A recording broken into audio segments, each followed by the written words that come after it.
Friends, இன்னைக்கு நம்ம மினிடேபோட டியூட்டோரியல்ஸில் today நம்ம எதை பற்றி பார்க்க போகிறோம்னா மினிடேப்பில் டிஸ்கிரிப்டிவ் ஸ்டாட்டிஸ்டிக்ஸ் மற்றும் நம்ம நார்மல் டிஸ்ட்ரிபியூஷன் கியூமுலேட்டிவ் ப்ராப்பர்ட்டி எப்படி பண்ணுறது அப்படிங்கிறத பற்றி தான் பார்க்க போகிறோம். ஸோ இது ஒரு டேட்டா அனலைஸ் செய்யும்போது ரொம்ப முக்கியமாக நம்மளுக்கு யூஸ் ஆகும். அதனால் இந்த வீடியோவை முழுசாக பாருங்கள், ஸ்கிப் பண்ணாமல். ஸோ வாங்க வீடியோக்குள்ள போகலாம்.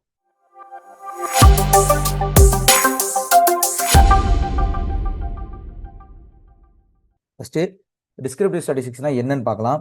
டிஸ்கிரிப்டிவ் ஸ்டாட்டிஸ்டிக்ஸ்ங்கிறது ஒரு டேட்டா செட்டில் டேட்டாவை சராசரி, அதாவது மீன், டீவியேஷன், மினிமம், மேக்ஸிமம் போன்ற தகவல்கள் எல்லாத்தையும் நம்ம கண்டுபிடிக்கிறதுக்காக நம்ம டிஸ்கிரிப்டிவ் ஸ்டாட்டிஸ்டிக்ஸ் பயன்படுத்துகிறோம். இப்போ எக்ஸாம்பிளுக்கு பார்த்தீங்கன்னா ஒரு 50 பேர் எக்ஸாம் எழுதுறாங்கன்னு வச்சுக்கோங்களேன். இப்போ அந்த எக்ஸாம்லேருந்து எடுக்கிற டேட்டாவை அதிகபட்ச மார்க் யார், கம்மியான மார்க் யார் அப்படிங்கிறத பார்க்கறதுக்காக நம்ம யூஸ் பண்ணுறது தான் டிஸ்கிரிப்டிவ் ஸ்டாட்டிஸ்டிக்ஸ். டிஸ்கிரிப்டிவ் ஸ்டாட்டிஸ்டிக்ஸ் மினி டேப்ல எப்படி பண்ணுறது பார்த்தீங்கன்னா, முதல்ல டேட்டா எல்லாத்தையும் டிஸ்கிரிப்டிவ் நம்ம மினி டேப்ல லோட் பண்ணிடுங்க. லோடு பண்ணதுக்கு அப்புறம் நம்மளோட மினி டேப்ல ஸ்டாட் அப்படிங்கிறத கிளிக் பண்ணுங்க. கிளிக் பண்ணிட்டு பேசிக் ஸ்டாட்டிஸ்டிக்ஸ் இதில் பார்த்தீங்கன்னா ஃபஸ்ட்டே டிஸ்பிளே டிஸ்கிரிப்டிவ் ஸ்டாட்டிஸ்டிக்ஸ் அப்படின்னு சொல்லிட்டு உங்களுக்கு ஒரு ஆப்ஷன் இருக்கும். ஸோ அதை கிளிக் பண்ணிக்கோங்க. ஸோ அதை கிளிக் பண்ணோன்னே உங்களோட டேட்டாவும் வந்துடும், இங்கேயும் வந்துடும். அதோட டிஸ்கிரிப்டிவ் ஸ்டாட்டிஸ்டிக்ஸ்க்கான அந்த விண்டோவும் ஓப்பன் ஆயிடும். ஸோ அதில் நீங்கள் எங்கே டேட்டா, அதாவது எங்கே மார்க்ஸ் வச்சுருக்கீங்களோ அதை மட்டும் ஜஸ்ட்டு கிளிக் பண்ணி வேரியபிள்ஸில் செலக்ட் பண்ணிக்கோங்க. செலக்ட் பண்ணிட்டு ஜஸ்ட் கிளிக் ஓகே கொடுத்தீங்கன்னா நம்மளோட அனலைசிஸ் எல்லாமே வந்துடும். ஸோ அந்த அனலைசிஸ் எப்படி பார்த்து புரிஞ்சுக்கிறதுன்னு பார்த்தீங்கன்னா, நம்மளுக்கு மீன் பார்த்தீங்கன்னா 52. ஸோ மீன் காட்டும். அதுக்கப்புறம் நம்மளுக்கு ஸ்டாண்டர்ட் டீவியேஷன் காட்டும், நம்மளுக்கு மினிமம் மேக்ஸிமம் கவுண்ட்டும் காட்டும். ஸோ நம்மளுக்கு ஸ்டாண்டர்ட் டீவியேஷன் 4.457 வந்துருக்குது. இப்போ மினிமம் பார்த்தீங்கன்னா 45, மேக்ஸிமம் பார்த்தீங்கன்னா 62, மீடியன் பார்த்தீங்கன்னா 52, நம்மளுக்கு மேக்ஸிமம் 62, சாரி. ஸோ இது எல்லாத்தையுமே நம்மளோட டேட்டா வச்சு, அதாவது நம்ம அனலைசிஸ் பண்ணி நம்ம மினி டேப்ல சிங்கிள் கிளிக்லேயே தெரிஞ்சுக்கலாம். ஸோ நம்ம இப்படி தான் நம்ம டிஸ்கிரிப்டிவ் ஸ்டாட்டிஸ்டிக்ஸ் பண்ணுறது. நம்மளோட மினி டேப்ல எப்படி நார்மல் டிஸ்ட்ரிபியூஷன் குமுலேட்டிவ் ப்ராபபிலிட்டி எப்படி செய்யறதுன்னு பார்த்தீங்கன்னா, மேலே உள்ள கேல்ஸை கிளிக் பண்ணிக்கோங்க.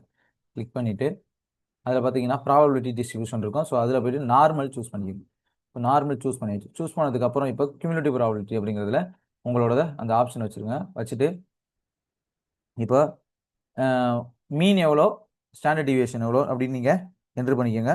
மீனும் ஸ்டாண்டர்ட் டிவியேஷனும் என்ட்ரு பண்ணி நான் எதுவுமே கொடுக்கல, அப்படியே வச்சுக்கிறேன். எனக்கு 0.0, 1.0ன்னு வச்சுக்கிறேன். இன்புட் வந்து மார்க்ஸ் தான், நான் மார்க்ஸ் கொடுத்துக்கிறேன். கிளிக் ஆன் ஓகே கொடுக்குறேன். ஓகே கொடுத்ததுக்கப்புறம் என்னோட ஸ்டாண்டர்ட் டிவியேஷன் பார்த்தீங்கன்னா எனக்கு நார்மல் வித் மீன் பார்த்தீங்கன்னா 0ல் வரும். இது ஸ்டாண்டர்ட் டிவியேஷன் 1 பார்த்தீங்கன்னா 1ஓட எனக்கு குமுலேட்டிவாக எல்லாமே சேஞ்ச் ஆகி இதில் வரும். ஓகே ஃப்ரெண்ட்ஸ், இப்படி தான் நம்ம நார்மல் டிஸ்ட்ரிபியூஷன் குமுலேட்டிவ் ப்ராபபிலிட்டி பண்ணுறது. நார்மல் டிஸ்ட்ரிபியூஷன் குமுலேட்டிவ் ப்ராபபிலிட்டி என்னன்னு பார்த்தீங்கன்னா, நார்மல் டிஸ்ட்ரிபியூஷன் என்பது டேட்டாவோட சராசரி மதிப்பை சமமாக டிஸ்ட்ரிபியூஷன் ஆகுதா இல்லையான்னு பார்க்கறதுக்காக நம்ம யூஸ் பண்ணுவோம். ஸோ இது குமுலேட்டிவ் ப்ராபபிலிட்டி வந்து ஒரு குறிப்பிட்ட மதிப்பை விட குறைவா என்பதை இருக்குதா இல்லையான்னு பார்க்கறதுக்காக நம்மளுக்கு இது யூஸ் ஆகும். எக்ஸாம்பிளுக்கு 50 பேர் எழுதின எக்ஸாம்பிள் டீவியேஷன் 10ன்னு பார்த்தீங்கன்னா உங்களுக்கு 60க்கு குறைவாக எத்தனை ப்ராபபிலிட்டி இருக்குதோ அது எல்லாத்தையும் நம்ம பார்த்துக்கிறதுக்காக இது யூஸ் பண்ணுவோம். ஓகேங்களா? ஸோ மினி டேப்ல நார்மல் டிஸ்ட்ரிபியூஷன் குமுலேட்டிவ் ப்ராபபிலிட்டி எப்படி பண்ணுறதுன்னு நான் உங்களுக்கு சொல்லி காமிச்சிட்டேன். அதுக்கடுத்து ப்ராபபிலிட்டி பிளாட் மூலமாக டேட்டாவை எப்படி பார்க்குறது அப்படின்னு பார்த்தீங்கன்னா, டேட்டா நார்மல் டிஸ்ட்ரிபியூஷன் நெருக்கமாக இருக்கா என்பதை பார்க்கறதுக்காக நம்ம இந்த ப்ராபபிலிட்டி யூஸ் பண்ணுவோம். ஸோ அது பார்த்தீங்கன்னா ஸ்டாட், நம்ம கிராஃபில் போய்க்கிறோம், ப்ராபபிலிட்டி பிளாட்டை சூஸ் பண்ணிக்கிறோம். இதில் சிங்கிள் அப்படின்னு சூஸ் பண்ணிவிட்டு ஓகே கொடுத்துறோம். ஓகே கொடுத்ததுக்கப்புறம் நம்மளோட மார்க் தான் சிங்கிள் இது. ஸோ செலக்ட் பண்ணிக்கிறோம், ஓகே கொடுக்குறேன்.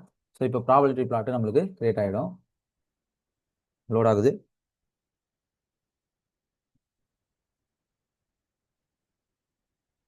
கிராஃப் வரும். கிராஃப் வச்சு நம்ம நார்மல் டிஸ்ட்ரிபியூஷன் இருக்குதா இல்லையா அப்படின்னு நம்ம தெரிஞ்சுக்கலாம். ஸோ நம்மளோட மீன் என்ன,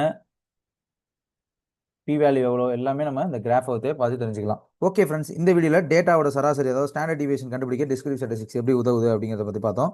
normal distribution cumulative probability data மூலம் ஸ்ப்ரெட் பண்ணி தெரிஞ்சுக்கலாம் அப்படிங்கிறத நம்ம தெரிஞ்சுக்கிட்டோம். தென் ப்ராபபிலிட்டி பிளாட் கிராஃப் எப்படி நல்லா பார்க்குறது அப்படிங்கிறத பற்றியும் தெரிஞ்சுக்கிட்டோம். தேங்க்யூ.